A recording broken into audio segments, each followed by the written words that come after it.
Boa noite. Um dos acusados de participar do assassinato de um empresário em Santos há 2 anos foi morto em confronto com a polícia. Aumentou para 31 o número de ônibus vandalizados na região. A polícia investiga os motivos dos ataques. Os motoristas já estão pagando mais caro nos pedágios do estado. O sistema Anchieta Imigrantes agora custa R$ 38,70. Adolescente de Registro teve o dedo amputado após ter a mão prensada na porta de uma sala de aula. Uma árvore centenária serviu de inspiração para uma menina de 11 anos de Cajati escrever um livro. O JT2 começou.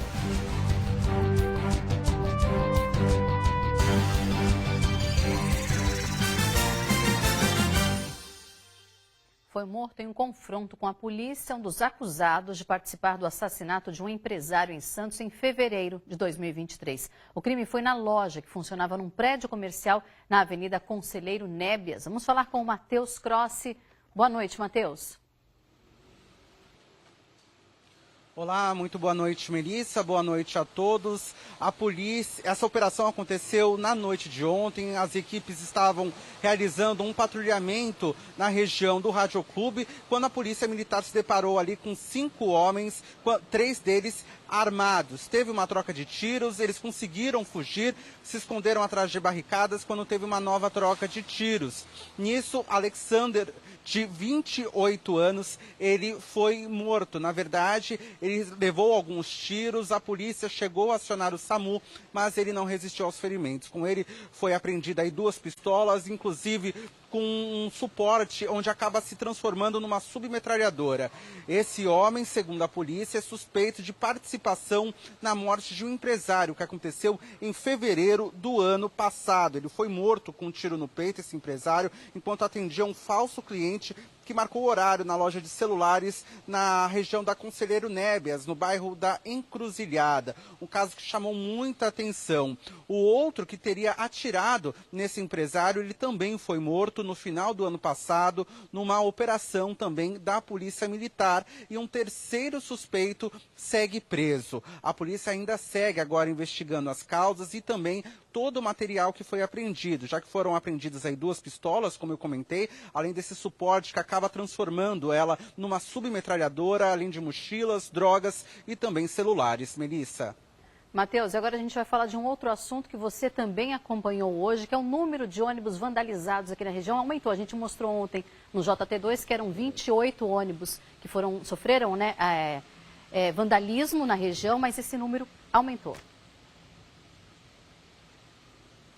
Exatamente. Segundo a Polícia Civil, eu conversei hoje com o delegado da seccional de Santos, Rubens Barazal. Ele comentou que ontem a Piracicabana ela fez um boletim de ocorrência detalhando mais esses números de ônibus, né? Lembrando que foram ataques que aconteceram principalmente na madrugada de sábado para domingo. De 28, a gente já tem concreto agora que 31 ônibus foram vandalizados, sendo 16 em Santos, 11 em São Vicente e 4 na cidade de Cubatão. Agora que a polícia tem agora esses boletins de ocorrências registrados, esse número oficial, a polícia agora busca e agora identificar câmeras de monitoramento e até mesmo denúncias da população para que possa identificar. A polícia aí já tem a suspeita de que a maioria que participou desses apedrejamentos em ônibus sejam aí menores de idade e a polícia agora segue investigando e procurando ali câmeras de monitoramento, até porque,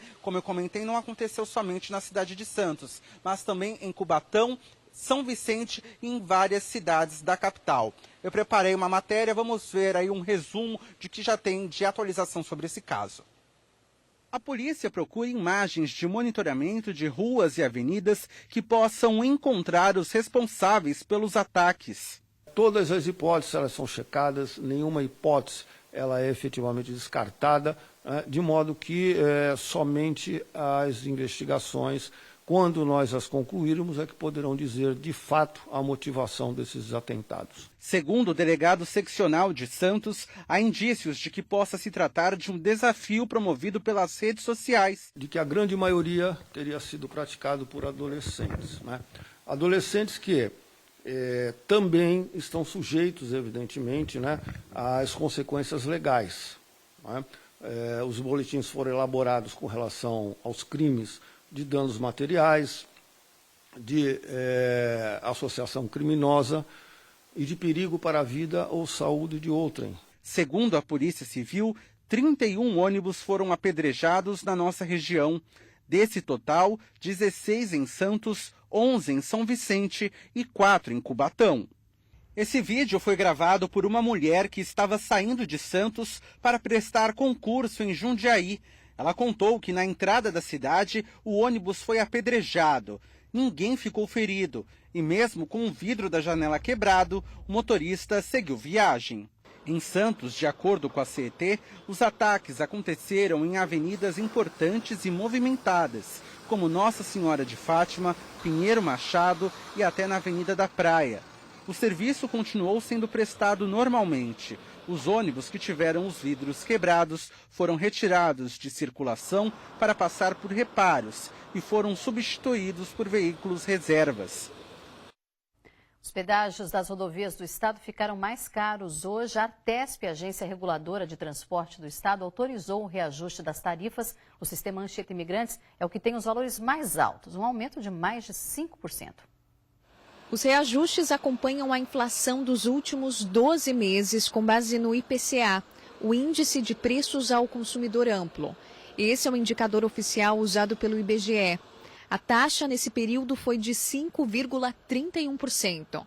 Com o novo valor já publicado no Diário Oficial do Estado, o pedágio do sistema Anchieta Imigrantes, considerado o mais caro do Brasil, passou de R$ 36,80 para R$ 38,70. Outros pedágios da região também tiveram reajuste. O da rodovia Cônego Domênico Rangoni passou de R$ 17,20 para R$ 18,30. E o da Padre Manuel da Nóbrega aumentou de R$ 10,20 para R$ 10,90. Em uma conta rápida, quem utiliza o sistema Anchieta Imigrantes todos os dias vai ter de desembolsar R$ 1.160 por mês só de pedágio. Atualmente trabalho em São Paulo e resido em Santos. Então, frequento praticamente todos os dias o sistema Anchieta Imigrantes. Um aumento de pedágio, com certeza, traz um impacto negativo no nosso orçamento, porque eleva o custo de deslocamento. A gente já tem um custo alto de combustível, agora um custo mais elevado ainda de pedágio. Infelizmente, isso acaba impactando de forma negativa no nosso orçamento. Essa é a segunda vez em pouco mais de um ano que as tarifas são reajustadas. Em 2024, o pedágio do sistema Anchieta Imigrantes já tinha passado por um aumento de 4,25%. Quando nós analisamos todo o contexto envolto nessa situação, nós percebemos que ela se origina no final da década de 90, quando essa concessão foi de fato realizada, diante de um cenário de muita incerteza que estabeleceu em ato contínuo também uma cobrança elevada para os valores inicialmente planejados.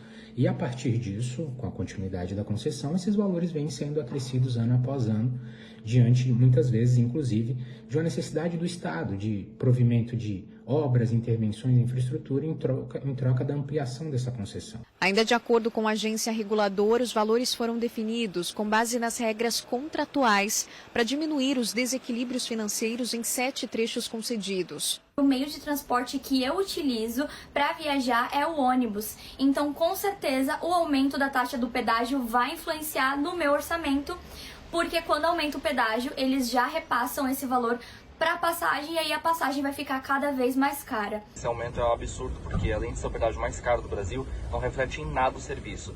Inclusive, eu precisei mudar de horário no meu trabalho, porque eu estava chegando com 40 minutos a 1 hora de atraso.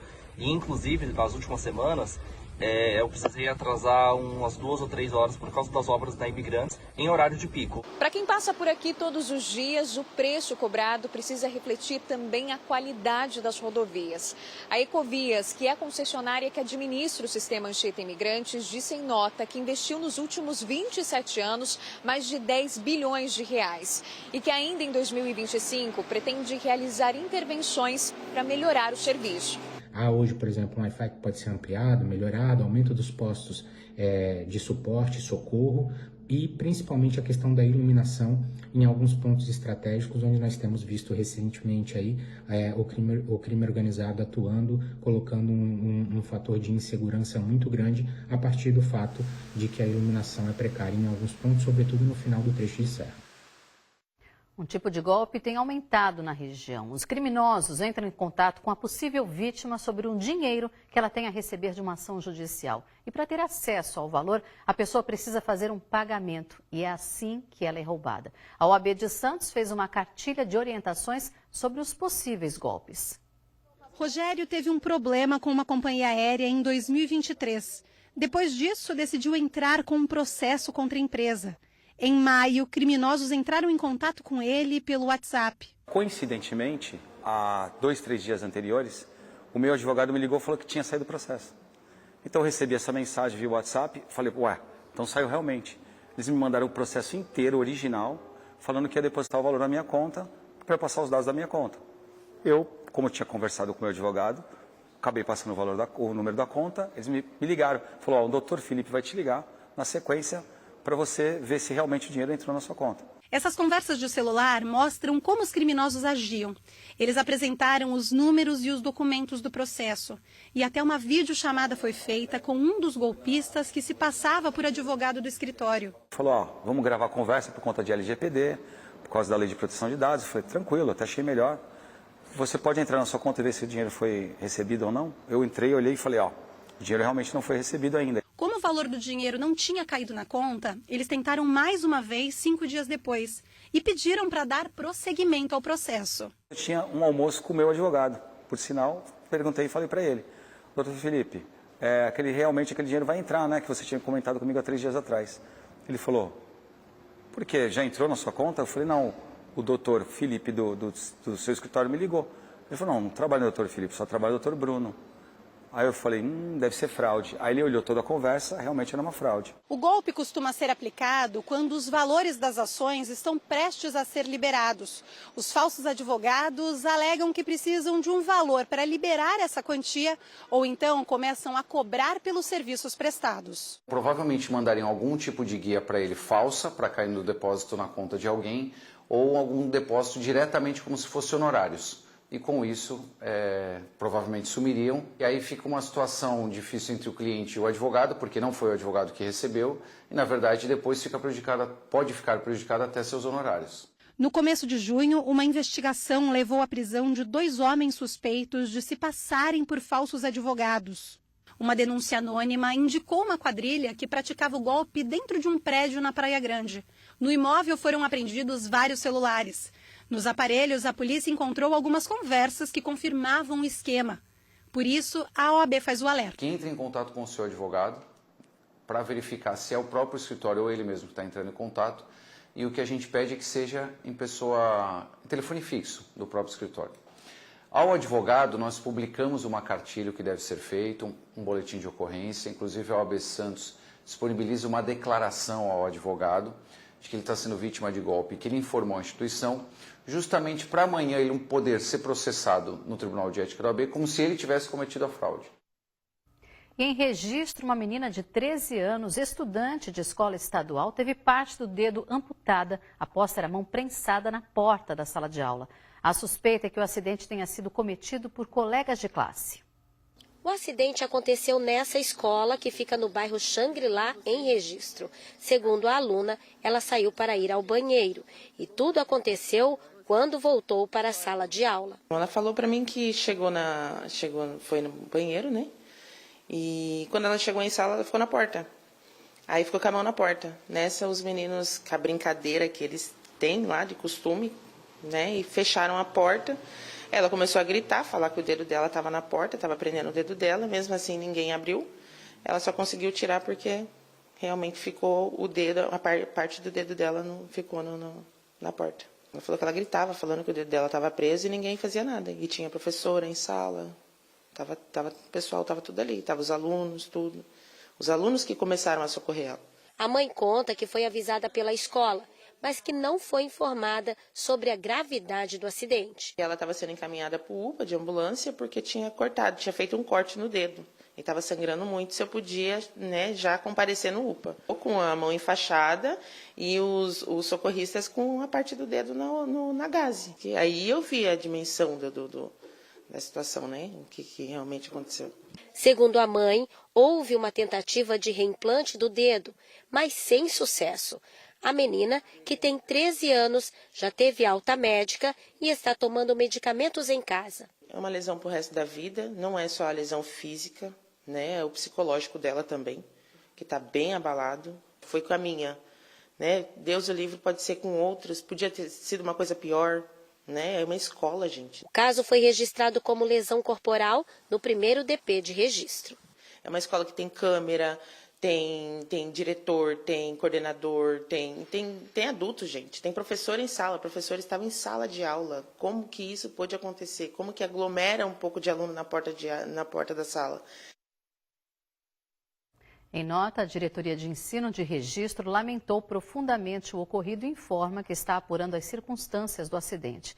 A Secretaria da Educação do Estado de São Paulo disse que repudia qualquer ato de violência dentro ou fora do ambiente escolar e permanece à disposição das autoridades para prestar todos os esclarecimentos necessários. E a seguir, uma árvore centenária foi a inspiração para uma menina de 11 anos escrever um livro em Cajati.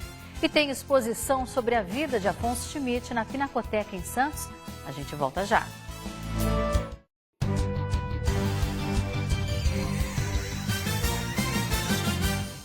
Uma árvore caiu e atingiu um motociclista que passava pela rodovia Ariovaldo de Almeida de Viana, no bairro Balneário, na Praia do Perequê, em Guarujá. Foi por volta das 4 da tarde de hoje. A Prefeitura informou que a equipe do SAMU realizou os primeiros socorros no local e encaminhou o homem ao pronto-socorro do Perequê. Ele está recebendo os devidos cuidados médicos e passando por exames de raio-x. Não há informações até o momento sobre seu estado de saúde. O DR informou que o local segue sinalizado e aguarda a equipe de conservação para a remoção da árvore. Parte do tráfego foi liberado às 6h30 da tarde. Santos anuncia área de treino para corrida e caminhada na orla. Esse é um dos destaques do G1. A reportagem está nesse QR Code da tela.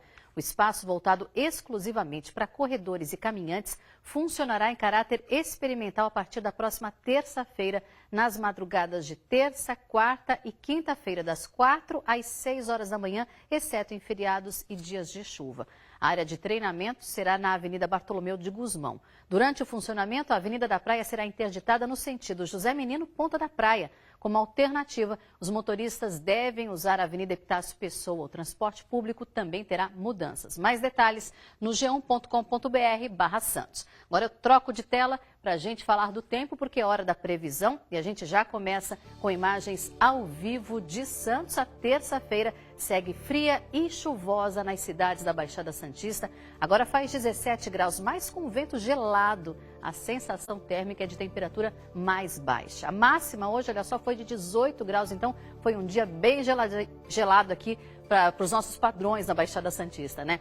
E amanhã, segundo os meteorologistas, a gente vai ter mais um dia chuvoso e mais frio do que hoje. É bom se agasalhar bem para sair de casa nessa quarta-feira. A gente está com imagens ao vivo agora da Praia Grande. Olha só a nebulosidade nesse comecinho de noite aqui na região. Vamos dar uma olhadinha aqui nas temperaturas previstas para amanhã. Olha só, a gente tem máxima de 18 amanhã em Bertioga e 16 graus de máxima em Santos, São Vicente, Mongaguá e Peruíbe. A mínima variando nas cidades da Baixada Santista entre 14 e 16 graus amanhã e 100% de chance de chuva na região. O mar segue agitado nas praias da Baixada. Em Santos, as ondas podem passar de 2 metros amanhã e a maré vai ficar cheia às 6 da manhã e também às 7 da noite. Pode chegar a 1,15 m. A gente está agora com imagens ao vivo do alto da Ilha Porchá, em São Vicente. Muita ondulação no mar. O mar já foi agitado hoje aqui na região. E se está frio na Baixada, lá no Vale do Ribeira, que fica mais ao sul do estado, as temperaturas ficam menores ainda. E amanhã a região também vai ter um dia chuvoso e frio. Em algumas cidades, a nebulosidade deve diminuir à tarde. Temperaturas no Vale, olha só a máxima no Vale, hein? De 12 a 15 graus nesta quarta-feira e a mínima variando entre 11 e 13 graus. Então, pessoal preparado, se agasalhando nessa quarta-feira no Vale e também na Baixada Santista. E tem nova exposição na Pinacoteca Benedito Calixto, em Santos. É sobre a história do jornalista cubatense que se tornou um cidadão do Brasil e do mundo. A abertura da mostra Afonso Schmidt, 135 anos, é agora à noite. Vamos falar com a Daniela Rússio, que está lá na Pinacoteca. Boa noite, Daniela.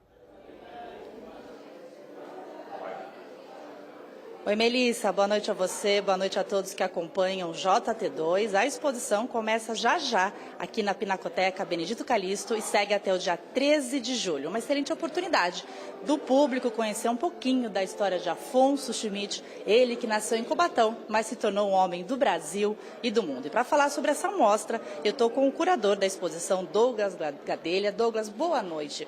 Afonso Schmidt era vários artistas em um só, né? Sim, boa noite, pessoal. O Schmidt era um escritor completo, escreveu poesia, conto, teatro, romance e crônica. O que o público pode conferir nessa exposição? Bom, o público da Baixada Santista de São Paulo pode conferir aqui a reunião de 8 crônicas que ele escreveu na tribuna há 80 anos atrás, alguns objetos pessoais como máquina de escrever, cartas pessoais, uma carta que ele recebe do Carlos Drummond de Andrade, uma carta que ele recebe do Getúlio Vargas, originais, cadernos em brochuras com a letra dele, de um romance, A Sombra de Júlio Frank. Enfim, a gente consegue ter um painel histórico, biográfico, literário e material da vida e obra do Schmidt. Todo esse material foi separado e selecionado pela Prefeitura de Cubatão e essa exposição é essa parceria da Prefeitura com o Grupo Tribuna, né? Exatamente, é muito importante porque a Secretaria de Cubatão, ela que detém, né, o arquivo do Schmidt, o espólio do Schmidt, e quando a Tribuna vem nessa parceria de fazer a produção e a realização da exposição, dá um fôlego e uma visibilidade para um autor tão importante que contribuiu muitos anos para o jornal A Tribuna. Então, foi muito frutífero e importante essa parceria.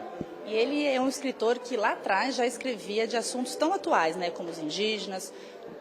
Sim, exato. O Schmidt ele escreveu sobre temas que hoje a gente julga ser tão importante, há quase 100 anos atrás. Então, ele escreveu sobre racismo, sobre a importância das mulheres, sobre a importância e a valorização e a proteção das crianças. Ele discutia patrimônio, ele discutiu temas hoje que a gente julga importante e que lá atrás era quase inexistente, né? Então, ele está à frente do seu tempo por conta dessa leitura de um Brasil, a leitura de uma Baixada, discutindo temas muito importantes. E é uma exposição aí que celebra esses 135 anos do nascimento de Schmidt. É uma releitura, uma lembrança da cultura e da ligação dele com a história da Baixada Santista, né? Totalmente, né? O Schmidt, ele nasce em Cubatão no final do século XIX, mora aqui por pouco tempo, vai para São Paulo, viaja à Europa e quando a gente faz essa exposição, a gente está tentando reativar, né, e reavivar uma leitura da obra do Schmidt importante para o nosso tempo. Muito obrigada pelas suas informações. Então fica o convite. A exposição começa daqui a pouco na Pinacoteca Benedito Calixto, segue até o dia 13 de julho, de terça a domingo, das 9 da manhã às 6 da tarde. Uma excelente opção, então, para essas férias de julho. Eu volto com você, Melissa. Sem dúvida. Obrigada pelas informações, Daniela. E em Cajati, no Vale do Ribeiro, uma árvore centenária serviu como inspiração para uma menina de 11 anos escrever um livro. A história conta a relação dela com a natureza e como essa amizade pode transformar o mundo. A Menina e a Árvore é o nome do livro que acabou de ser lançado. Ele fala sobre as estações do ano, o passar do tempo e conta a história de Lara, a própria autora do livro que se inspirou nessa árvore, que para ela sempre foi sinônimo de diversão. A espécie guararema, também conhecida como pau-d'alho, fica em um espaço público no centro de Cajati. A sensação é de que eu voltei alguns anos atrás e que eu ainda sou uma criança bem pequena, assim. A árvore traz que tipo de sentimento para você, assim? Felicidade. A guararema, que inspirou a literatura, tem mais de 250 anos e está preservada. Tem mais de 25 metros de altura e tem o tronco aberto, fazendo com que o visitante possa ficar literalmente embaixo da árvore. Se ela tivesse com as pernas e as mãos assim no chão e tivesse fazendo tipo uma cabana assim pra gente.